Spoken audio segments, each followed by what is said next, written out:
Il faut avoir un cœur bien disposé, un cœur bien bon, accueillant. Un cœur qui reçoit.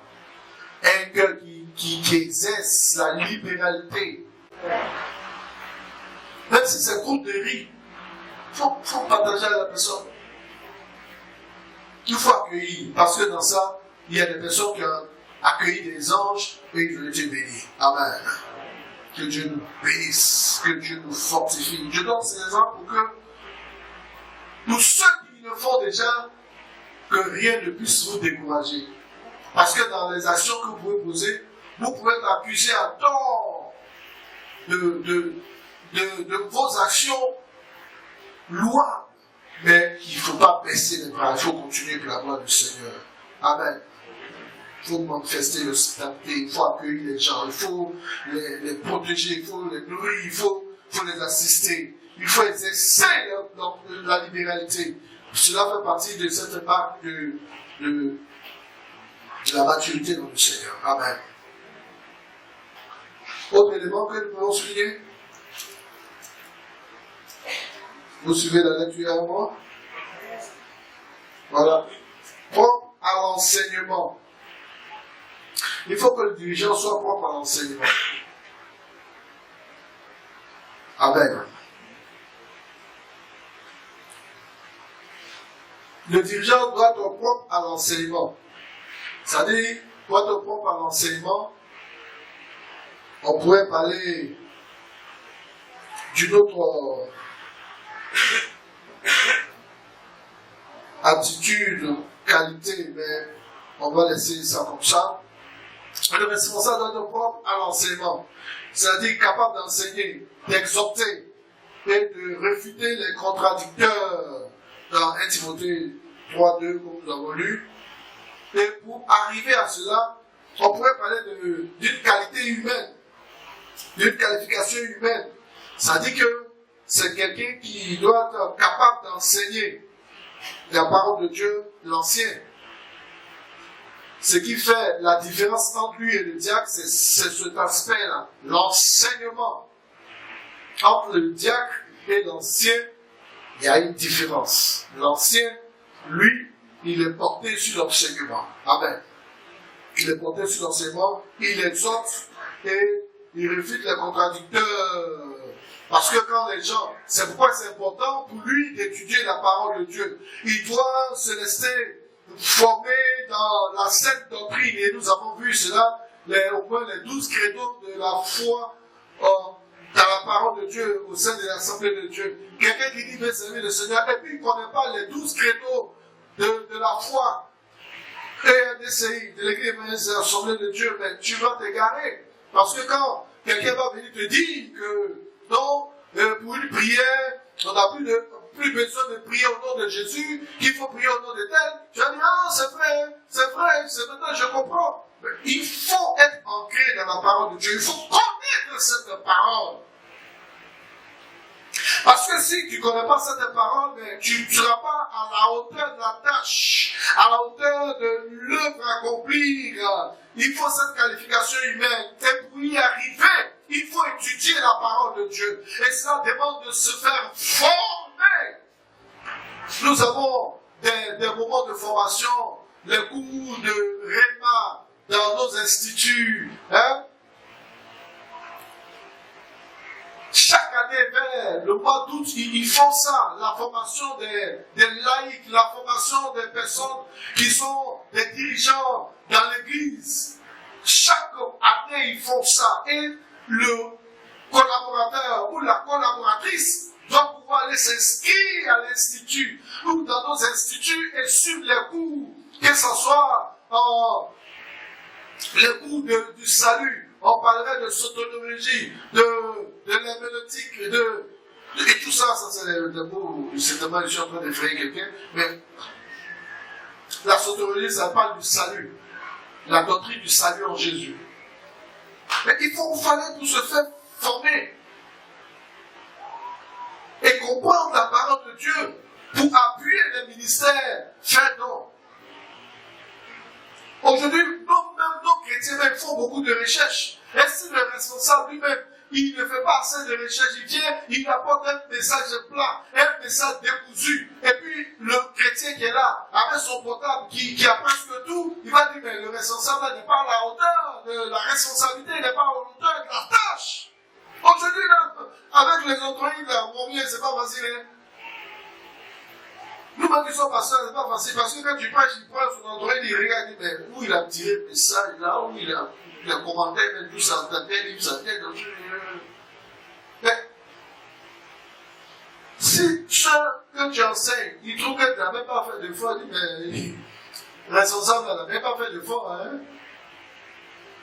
Il n'a même pas fait d'effort. C'est comme un élève, un professeur qui enseigne. Et puis, il donne sa connaissance. Et puis, l'élève s'en va sur les réseaux sociaux et il dit, non. La source du professeur là, c'est ici, il a abusé. Oui. Donc, il faut bien, l'élève trouve bien que son professeur, vous ne voyez pas que c'est très gauche. Ou bien, vous ne voyez pas que ça soit très gauche.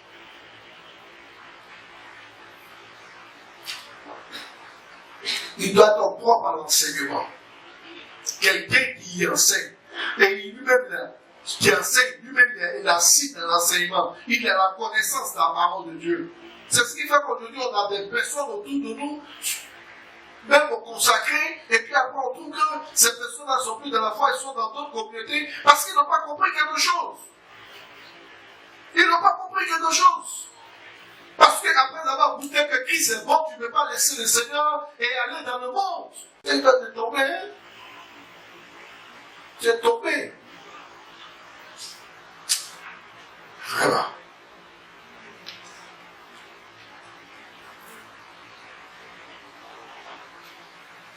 Que Dieu nous aide, nous sommes vraiment dans les délites.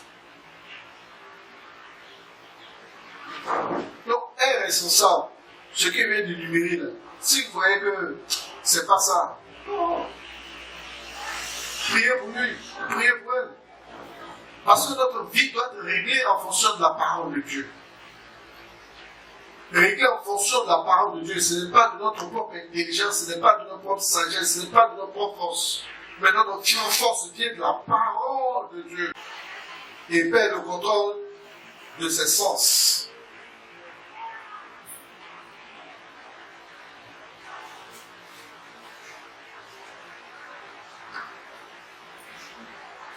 Le dirigeant spirituel doit faire preuve de maturité, bien mes frères et sœurs.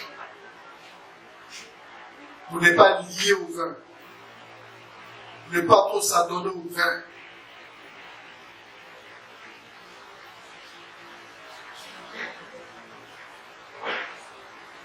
Quelqu'un qui se laisse conduire par des choses meilleures que vous pouvez souligner dans Éphésiens 5, verset 18. Quelqu'un qui est rempli du Saint-Esprit et non pas rempli de vin. Il s'enivre de vin. Quelqu'un qui est rempli du Saint-Esprit.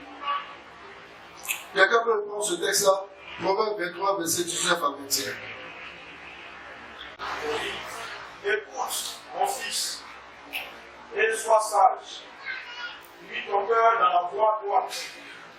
Ne sois pas parmi les buveurs de vin, parmi ceux qui font excès des viandes. Car l'ivrogne et celui qui se livre à des desserts s'appauvrissent, et l'assoupissement fait porter des haillons. Écoute ton père, vu qu'il t'a engendré, et ne méprise pas ta mère quand elle est devenue vieille. Oui, c'est bon. Bien, mes frères et sœurs, voilà ça. Est-ce que quelqu'un comprend ce que la parole de Dieu nous donne comme conseil? Quelqu'un qui est voisin au vin, il s'adonne trop au vin. Il y a mieux que cela, bien mes frères et sœurs.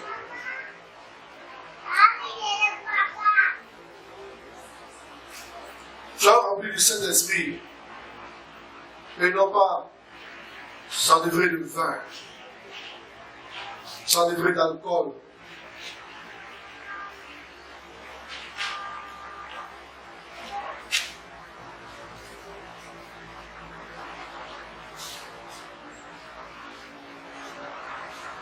Ne t'adonne pas au vin, à l'alcool, à la liqueur, sous toutes ses formes. Parce que tu es appelé à être un modèle. Tu es appelé à enseigner. Tu es appelé à conduire. Tu es appelé à reconforter. Tu es appelé à bâtir une œuvre spirituelle dans le cœur. Tu es appelé à s'aimer la sémence de vie. Tu es appelé à nourrir les âmes et de la nourriture solide et non pas de la nourriture charnelle.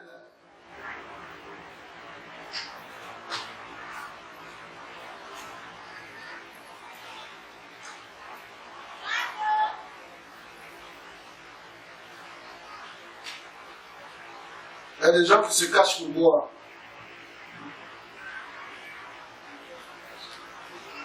Le cache. Maintenant, quand tu les surprends, il va cacher les restes des bouteilles vides là. Mais tu te fais tomber du mal.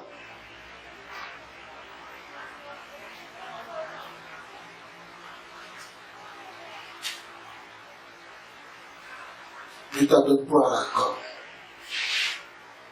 L'alcool conduit à l'esclavage. L'alcool conduit à la ruine. Quand les gens disent que quand tu as des problèmes, il faut boire, puis ça va finir. Ça ne peut pas finir. Ça ne fait qu'augmenter ton problème. Tu vas boire. Tu vas tomber dans un sommeil profond. Mais quand tu vas te réveiller, ton problème est encore là. Ça n'a pas changé d'un iota. Tu t'es endormi seulement. Profondément. Même dans ton sommeil là, sous l'effet de l'alcool, à ton réveil, ça va chasser tes problèmes. Les problèmes deviennent têtus. Et ça te replongera encore dans l'alcool. Mais en te replongeant encore dans l'alcool, tu es en train de te détruire. Tu vas détruire ton foie, tu vas détruire tes reins, tu vas détruire ton cœur, et c'est fini pour toi.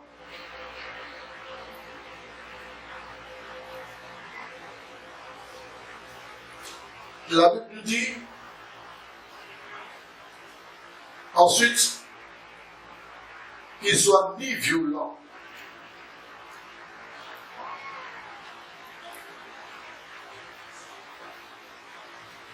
Ça dit, quelqu'un qui est dit violent, c'est quelqu'un qui aime à se bagarrer, qui aime à se battre. Il y a des gens comme ça, hein.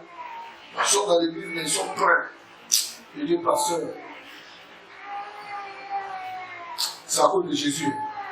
Sinon, j'allais me placer avec toi.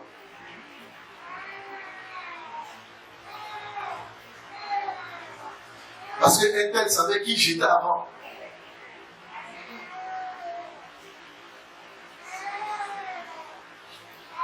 L'autre savait qui j'étais avant. Avec un des fâches comme ça. C'est pas bon. Vous savez quoi? Regarde par là. Si tu as formé tes points, je vais croiser mes mains.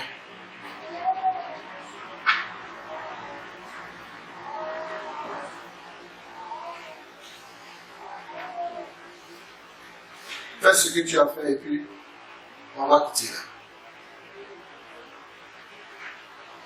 Bien des frères et sœurs, un dirigeant ne s'inspire pas ainsi.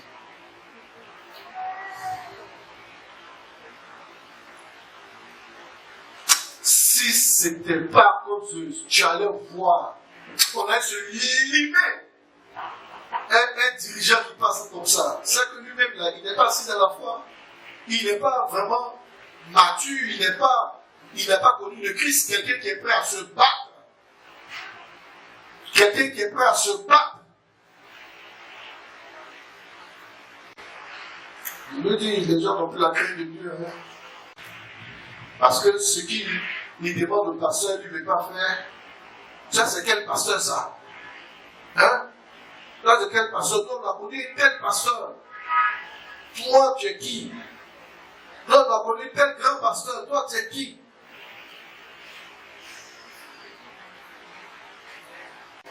Ne suffisent pas malgré le nom d'année dans l'église, est-ce que tu as vraiment rencontré Jésus? Et Jésus est entré dans ta vie, Jésus a transformé ton cœur, et le Saint-Esprit t'a rempli, et tu as accompli le mandat que le Seigneur a mis dans ton cœur. C'est ça.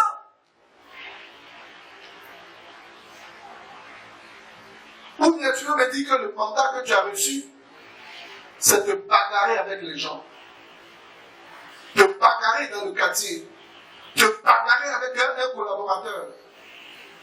L'église a ses noms. L'église a ses noms. Tu es venu nous trouver ici. Quand les gens sont dans le faux, c'est ce qu'ils disent. L'église a ses noms. L'église, c'est plus pour le Seigneur Jésus, c'est pour eux. Il est venu nous trouver, c'est pour nous. Il est de passage. Ça, c'est des propos, ça. Il va partir un jour. L'église, c'est pour nous. Il va partir, nous, on est là. C'est quoi? C'est ce que nous veut dire, c'est quoi?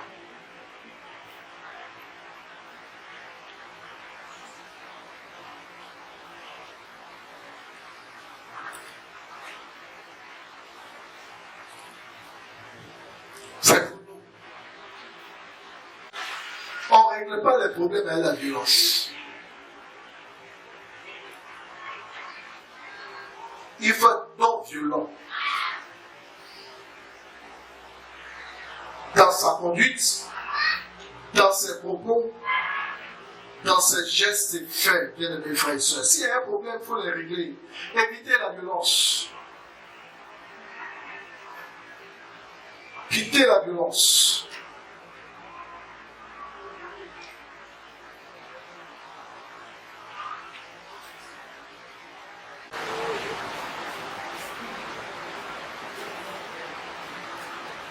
Le dirigeant ne doit jamais réagir aux difficultés par la violence physique.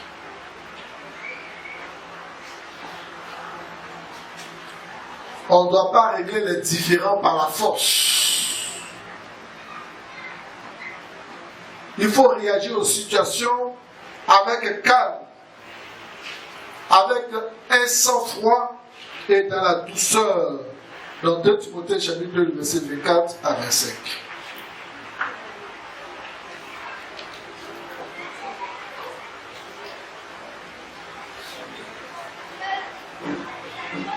Alors, nous continuons.